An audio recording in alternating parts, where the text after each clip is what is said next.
संहिता अध्याय 121 वचन 1 आणि 2 बघूया. लिहिलेलं आहे असं की मी आपली दृष्टी पर्वतांकडे लावीन, माझे सहाय्य कोठून येते. वचन 2, यहोवा जो आकाशाचा व पृथ्वीचा निर्माण करणारा, त्याच्यापासूनच माझे सहाय्य येते. बंधू आणि बहिणींनो, एक माणूस म्हणून नेहमी आपल्याला मदतीची गरज लागते. नेहमी आपल्याला कोणाच्या तरी सहाय्यतेची गरज लागते. आणि ही एक महत्त्वाची गोष्ट आहे की जेव्हा आपल्याला मदत लागते किंवा जेव्हा आपल्याला सहाय्यता हवी आहे, तेव्हा पहिल्यांदा आपण कोणाकडे जातो? आपल्या मनामध्ये पहिल्यांदा काय नाव आहेत? आपल्या मनामध्ये आपण पहिल्यांदा कोणाविषयी विचार करतो?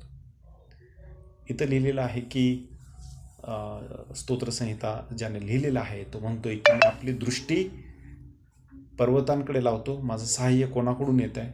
आणि तो म्हणतोय की पुढे यहोवा ज्यानं आकाश आणि पृथ्वीचा निर्माण केला त्याच्याकडूनच, वचनामध्ये लिहिले की त्याच्यापासूनच, म्हणजे दुसरं कुठला मदतीचा सहाय्यतेचा कुठलाही स्रोत नाही आहे आणि परमेश्वराकडूनच हे येतं आहे.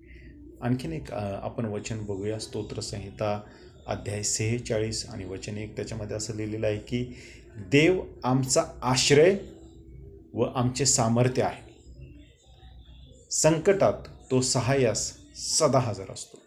आणि हे एक खूप मोठं प्रोत्साहन आहे की परमेश्वर आपला आश्रय आहे, परमेश्वर आमचं सामर्थ्य आहे आणि संकटामध्ये तो सदा हजर आहे, नेहमी आहे. आणि ह्या आनंदानं हे वचन मी तुम्हा सगळ्यांना देतो. धन्यवाद.